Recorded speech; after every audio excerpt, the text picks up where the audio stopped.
ይህች ሴት አንድ ሰው ትገላለች። ለሳምንታትም በቤቱ ውስጥ ፓርቲዎች እያዘጋጀች ፈታ ስትል ትከርማለች። በሟች ውድ መኪናዎች ትዝናናለች። ከወንድ ጓደኛዋም ጋር ቤቴ ነው በሚል መኖር ትጀምራለች።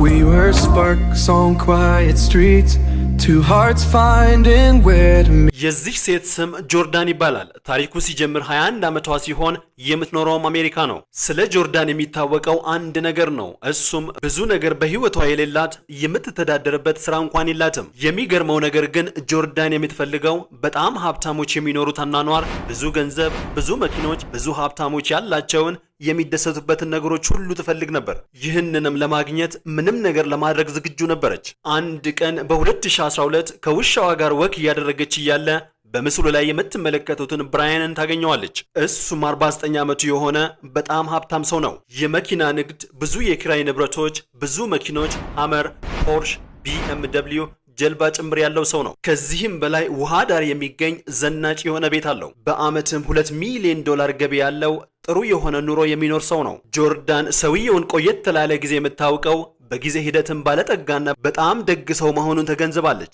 ከምንም በላይ ግን ብራያን ብቻውን እንደሚኖር ስለተረዳች ይህን አጋጣሚ ለመጠቀም በጣም ተስማሚ ነው በሚል ታስባለች። ስለዚህ እቅድ ታወጣለች። እቅዷም የብራያንን ርህራሄ ማግኘት፣ ከዚያም ከሱ ጋር እንድትኖር እንዲፈቅድላት ማግባባት፣ በዚህም መንገድ በጣም የምትፈልገውን የባለጠግነት ህይወትን በስተመጨረሻው መኖር። We were sparks on quiet streets, two hearts finding where to meet. አንድ ቀንም ምክንያቱ በማይታወቅ ጉዳይ ከወንድ ጓደኛዋ ጋር ትጋጫለች። በፍጥነትም ወደ ብራያን ቤት በመሄድ በሩን ታንኳኳለች። ብራያን በሩን በሚከፍትላት ጊዜ ጆርዳንን በጣም ደንግጣና ፈርታ ይመለከታታል። እሷም የውሸት ታሪክ በመፍጠር ትነግረዋለች። የወንድ ጓደኛዋ ግፈኛ እንደሆነና ደብድቧት ከቤት እንዳባረራት ትናገራለች። ሰውየው ይህንን በሚሰማበት ጊዜ በጣም ይራራላታል።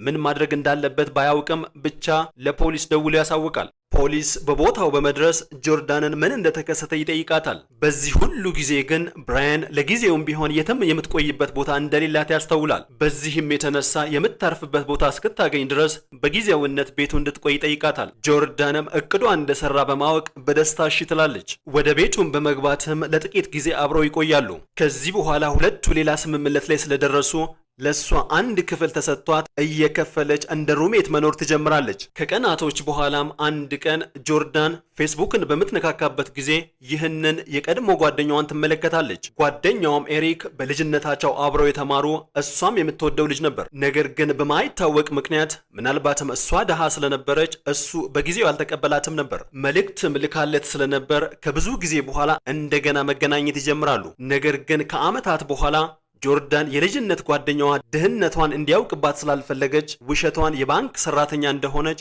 በዚህም ጥሩ እንደሚከፈላት፣ በባህር አጠገብም በጣም የሚያምር ቤት እንዳላት፣ በአጠቃላይ ህይወቷ ሙሉ በሙሉ እንደተቀየረ በተደጋጋሚ ታስረዳዋለች። ጓደኛዋ በለውጡ ይገረማል፣ ያምናታል፣ አብዝተው እንዲገናኙም ይጠይቃታል፣ እንዲሁም ያደርጋሉ። እዚህ ጋር ችግሩ ግን ሁል ጊዜ የሚገናኙት እሷ አፓርታማ ነበር። አልፎ አልፎ የእሷን ቤት ቢመለከትም ምክንያት እየፈጠረች በሩቁ ትመልሰው ነበር። ጆርዳን ቆም ብላ ስለ ጉዳዩ በምታስብበት ጊዜ ግን በዚህ መልኩ ለረጅም ጊዜ መቀጠል እንደማትችል ትረዳለች። ስለዚህ ጆርዳን መፍትሄ ታስባለች። መፍትሄውም ብራያንን መግደል፣ ማስወገድ ሆኖ ታገኘዋለች።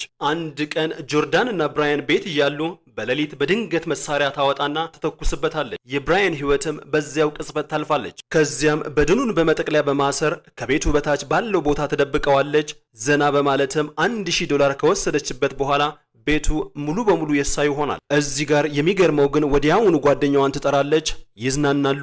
በንጋታውም ጓደኛቸውን በመጥራት ፓርቲ ላይ ፈታ ይላሉ።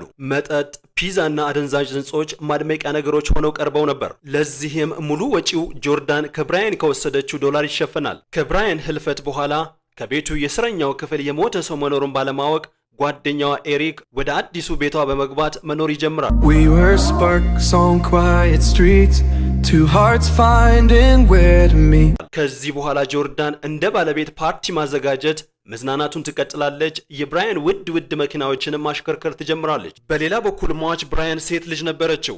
አባቷ ከደወለላት መቆየቱን በማስተዋል ልታገኘው ሞክራ ሳይቻላት ሲቀር መልእክት ልክለታለች። ነገር ግን ስልኩ በጆርዳን እጅ ስለነበር ብራያን የላከ በማስመሰል ሌላ ቦታ ነው ያለሁት ላገኝሽ አልችልም ብላ መልስ ትመልስላታለች። እዚህ ጋር ችግሩ ግን ልጅ መልእክቱን የመለሰላት አባቴ ነው ብላ መቀበል ትቸገራለች። ከዚህም የተነሳ ከ3 ሳምንት በኋላ ወደ ቤቱ ደህንነቱን ማረጋገጥ አለብኝ ብላ ትሄዳለች። ግቢውን በጣም ተበላሽቶ ስላገኘችው እየተገረመች በሩን ታንኳኳለች። ጆርዳንም በሩን ትከፍታለች።